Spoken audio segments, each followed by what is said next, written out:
Hello दोस्तों। आज हम चैप्टर 17 करेंगे ग्लोबल मार्शल आर्ट का। पिछले चैप्टर में हमने देखा था उसने शूज़ को परचेज़ कर लिया था, उनको ट्राई कर लिया था, उनको टेस्ट कर लिया था और उसका रिजल्ट भी ठीक ठाक दिखाया गया था हमें। फिर हमें नेक्स्ट दिन दिखाया जाता है डोजो में ट्रेनिंग कर रहे होते हैं या रात को, तो वहाँ पर ट्रेनिंग कर रहे होते हैं और खूब पसीने बहा रहे होते हैं।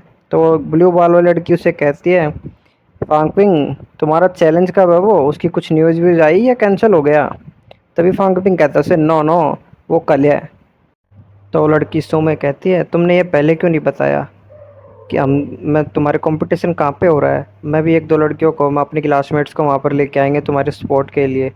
तभी फांगपिंग कहते हैं, ये मार्शल आर्ट सोसाइटी करवा रही है, इसका बैटल्स और स्पारिंग का ठेका उन्होंने लिया हुआ, तो प्रोबेबली उनके बैटल हॉल में ही होती होगी ये टूर्नामेंट।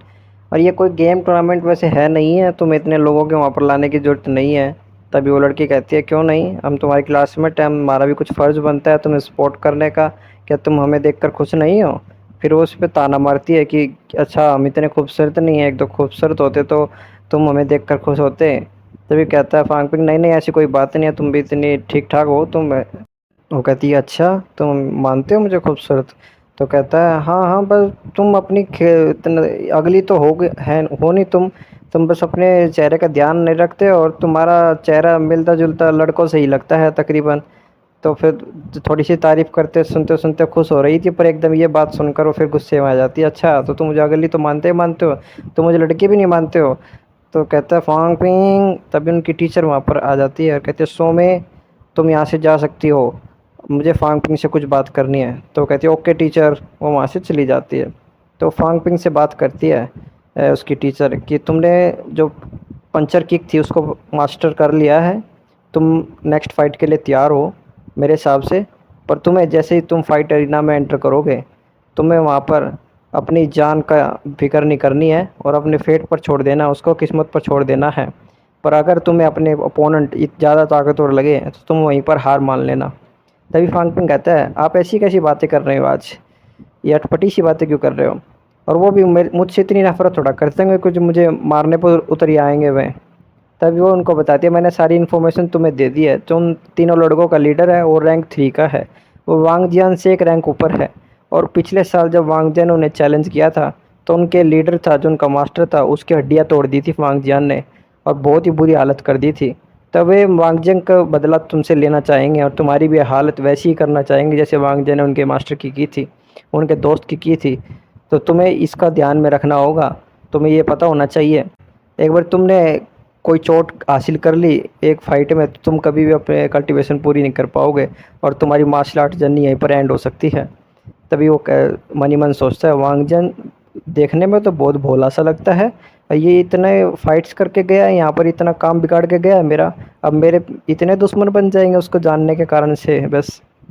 तभी वो उसे, जो उनकी टीचर होती है, उससे कहती है कि ये मोटी सी पील देती है, एक रैंक 2 वाइटलिटी पील होती है ब्लू कलर की, ये तुम रखो और जैसे ही तुम्हें लगे इसकी ज़रूरत है तो तुम्हें इसको अपनी एनर्जी सारी इसमें एग्जस्ट कर देनी है, चाहे तुम्हारी बॉडी एक्सप्लोड ही हो जाए।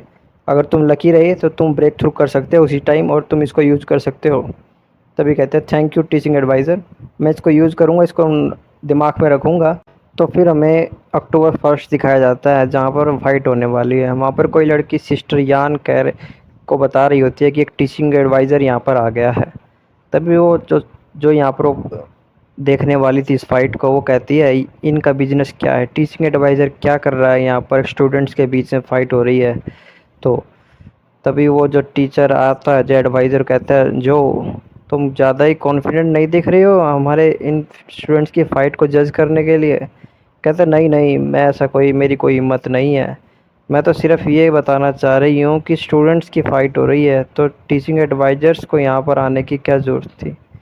तभी कहता है, और मेरी उम्मीद करती हूँ कि कोई भी टीचिंग एडवाइज़र्स इंटरफेयर नहीं करेगा स्टूडेंट्स की फ़ाइट में और रूल्स के साथ ही खेलेगा। तभी वो गुस्से में आता है कि आजकल ये मार्शल आर्ट सोसाइटी दिन पर दिन घमंडी सी होती जा रही है। तभी वो लड़की फिर कहती है उसे, अगर मैं तुम्हें सिर्फ याद दिलाने के लिए नहीं कह रही हूँ ये इन रूल्स को, ये वार्निंग है, अगर तुमने हिम्मत भी की इसमें इंटरफेयर करने की बीच में स्टूडेंट्स की फ़ाइट में, तो हम मार्शल आर्ट सोसाइटी तुम्हारी हिम्मत को नज़रअंदाज नहीं करेगी और तुम्हारे बिहेवियर को नज़रअंदाज नहीं करेगी बिल्कुल भी, और उसको सरपास उसको दबा कर ही छोड़ेगी बिल्कुल। फिर हम भी इंटरफेयर करेंगे आपके बीच में। तभी वो गुस्से में आ जाता है टीचर और उस पर लड़ने के लिए तोड़ता है। तभी उसके दो बच्चे उसको पकड़ लेते हैं। तभी वो लड़की वहाँ से कहते हुए जाती है कि स्कूल ने हमें ये अथॉरिटी दी है मेंटेन ऑर्डर करने की इन फाइट्स को। इफ़ यू थिंक ये कुछ गलत हो रहा है यहाँ पर तो तुम कंप्लेंट फाइल कर सकते हो स्कूल के खिलाफ। तभी वो वहाँ से जाती जाती कह रही होती है तुम सीनियर चांद को कह दो उनको यहाँ पर पीछे ज़रूरत है उनकी, और अपनी चेली को अपने असिस्टेंट को, और कहते हो नोट और प्रेसिडेंट और डीन को भी नोटिफाई कर दो वाइस प्रेसिडेंट को कि हमें यहाँ पर उनकी ज़रूरत है। तभी वो किसी को देखकर चौंक जाती है और डीन को भी इन्फॉर्म कर देना कि उनको यहाँ उनकी यहाँ पर ज़रूरत है। तब वहाँ पर सामने से फांग पिंग की टीचर होती है, वो आ रही होती है फांग रहे हो। कहते हैं मुझे ये उम्मीद नहीं थी ये यहाँ पर क्या कर रही है, ये तो रैंक 6 मार्शल आर्टिस्ट है, वो भी पीक लो फांग रहा हो, इसको यहाँ पर आने की क्या ज़रूरत हो गई। तभी वो उनकी टीचर आ रही होती है जुबाई लेती हुई स्टेयर पे से उतर रही होती है और कहती है मॉर्निंग। तभी लाफ्राव कहती है कि डीन को बुलाने की क्या ज़रूरत है, मैं यहाँ पर कोई सीन क्रिएट करने नहीं आई हूँ। ऐसा भी क्या हो जाएगा, रैंक 1 के स्टूडेंट्स ही तो फाइट कर रहे हैं, कोई मर भी जाएगा तो क्या हो जाएगा। तो वो आके वहाँ पर सीट पे बैठ जाती है। कहते तुम चिंता मत करो मार्शल आर्ट सोसाइटी, अगर यहाँ पर जब सब मैं यहाँ हूँ अगर इनके एडवाइज़र टीचिंग एडवाइज़र उन स्टूडेंट्स ने कुछ भी किया या किसी ने इंटरफेयर की फ़ाइट में तो मैं उनको जान से मार दूँगी। तो दोनों चौंक जाते हैं, उसका टीचिंग एडवाइज़र दूसरी टीम के बच्चों का, और ये जो यहाँ पर ऑपरेट करने आई है फ़ाइट को जो यान सिस्टर यान।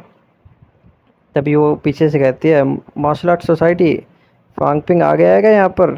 वो कहती है नहीं अभी नहीं आया। तभी वो कहती है फॉल कि आजकल member of martial art society थोड़े नोटी से हो गए हैं, थोड़ा ढंग से बात नहीं कर रहे हैं। जबकि वो खुद ऐसी बात करे क्योंकि इसका कुछ दबदबा है, क्योंकि रैंक 6 की है ये मार्शल आर्टिस्ट। कहता है ये फांगपिंग आखिरकार ये कहाँ रह गया है ये। तो फिर सीन तेज होता है, हमें फांगपिंग दिखाया जाता है जो कि लॉकर रूम में होता है, जो अपनी ड्रेस व्रेस बदल लेता है और अपने शूज़ को ट्राई कर चुका है। कहता है उन्होंने कहा था कि martial art society north of the magic university में होगा, आखिरकार कहाँ है ये नॉर्दर्न साइड है। वो बिचल गया है, वो अपनी डायरेक्शन भूल गया था। तभी कहता है ये अभी तक शुरू क्यों नहीं हुआ, वहाँ पर जो पब्लिक आई हुई है ये सभी बेचैन हो रही थी, उनको कोई फाइट देखनी थी, बहुत कुछ लेट हो गए थे और जो दूसरी टीम के बच्चे थे वे आ गए थे वहाँ पर। कहते ये कहाँ गया वो, रुकी भाग तो नहीं गया वो। तभी गेट खुलता है, फांग पिंग वहाँ से आता है निकल कर, कहता है सॉरी सॉरी वो मैजिक यूनिवर्सिटी इतनी बिग है ना तो मैं थोड़ा अपना रास्ता भूल गया था। तो वो आता है, तभी वो जो टीचर होती है कहता है फांग पिंग क्या तुमने ये चैलेंज अपनी मर्ज़ी से एक्सेप्ट किया है ना। कहता है अगर मैं इसको नो बोलूँगा तो क्या होगा। तभी जो वे और बच्चे होते हैं कहता है ऐसे अपने बातों से मत मुकरो, अब तुमने ही तो कबूल किया था ये चैलेंज, हमने तुम पर कोई दबाव नहीं किया, ये दबाव से नहीं दिया। तभी वो जो ऑपरेटर होती है जज होती है वो उठती है सभी चुप हो जाओ, क्योंकि लड़ने लगते हैं बच्चे अपने आपस में। फिर वो कहता है फांग पिंग मैं तुमसे एक बारी और पूछ रही हूँ, क्या तुमने ये विलिंगली एक्सेप्ट किया चैलेंज। तो फिर फांग पिंग कहता है ऑफ कोर्स मैंने इस चैलेंज को एक्सेप्ट किया है, मुझे किसी ने फोर्स नहीं किया है। तभी वो लड़की कहती है फांग पिंग तुम एक फ्रेशमैन हो और तुम्हें 4 लड़कों ने चैलेंज किया है, तो तुम्हें कुछ प्रायोरिटी दी जाएगी, तुम्हारी कुछ रिक्वेस्ट और कंडीशन जो रूल के अंदर आती होंगी उन्हें माना जाएगा। तो तुम बताओ तुम्हारी रिक्वेस्ट क्या है। तभी फांग पिंग कहता है रिक्वेस्ट, तो अपनी 3-4 रिक्वेस्ट बताता है। रिक्वेस्ट 1 जो भी सीनियर्स होंगे वो कोई भी वेपन यूज़ नहीं करेंगे। आखिरकार ये एक सिंपल सा चैलेंज है, सीनियर्स मुझे उन वेपन्स का यूज़ कर कर अपने आप को भी इंजर कर सकते हैं और मुझे भी इंजर कर सकते हैं बाय एक्सीडेंट। तो उसकी सेकंड कहता है कि मेरी रिक्वेस्ट है कि जो भी सीनियर्स हैं वो मुझे रैंक 2 की वाइटलिटी पिल कंपनसेट करेंगे, आखिरकार मैं एक फ्रेशमैन और उन्होंने मुझे चैलेंज किया है और मेरी एबिलिटी और स्किल्स बहुत ही वीक है उनसे। वैसे भी 4 पीपल्स के साथ एक साथ लड़ना होगा तो मैं इतनी ज़्यादा कंटिन्यू कर पाऊँगा, मैं थक जाऊँगा उनसे लड़ते लड़ते, तो मुझे पिल्स की ज़रूरत पड़ेगी। और अपनी तीसरी रिक्वेस्ट और बता रहा होता है उन्हें नंबर 3। तभी वो लड़की कहती है उनको जो दूसरी टीम के मेंबर होते हैं, तो ओल्डर स्टूडेंट क्या सोचते हो तुम इनकी रिक्वेस्ट के बारे में। तभी उसकी तरफ जो सारे स्टूडेंट्स लखाते हैं जो उनके लीडर की तरफ, ठीक है for rank 1 white elite pills मैं देने के लिए तैयार हूँ, लेनी हो तो लो, नहीं तो आगे बढ़ो। तभी वो कहता है ओके ओके। मेरी तो फिर मन ही मन कहता है मैं तो ऐसे ही फालतू सी 4 रिक्वेस्ट रख दी इनके सामने। मुझे तो पता भी नहीं था ये इतने अमीर होंगे और इन्होंने मेरे को 4 वाइटलिटी पिल देने के लिए राजी हो गए। चलो जैसा भी हो, बहुत बढ़िया। तभी एक लड़का तो रिंग में उतरता है, कहता है अब चैलेंज को स्टार्ट करा जाए, अगर चैलेंज मेरी सारी रिक्वेस्ट मेट हो गई हैं तो फिर वहाँ पर एक लड़का आता है। तभी फांगपिंग कहता है सीनियर, क्या मैं तुम्हारा नाम जान सकता हूँ? तभी वो बताता है मैं ईयर 3 का स्टूडेंट हूँ, वेपनरी से आया हूँ और मेरा नाम है चान गुडलोंग। फांगपिंग कहता है मैं एक चीज़ जानना चाहता हूँ बहुत देर से। मैं एक नया लड़का हूँ, अभी अभी स्कूल में एंटर किया है, मैंने आपका कुछ नहीं बिगाड़ा है, तो आप लोगों ने मुझे क्यों चैलेंज किया? क्या आप लोगों को भी सीनियर वांगजियन ने पीटा था क्या पिछले साल?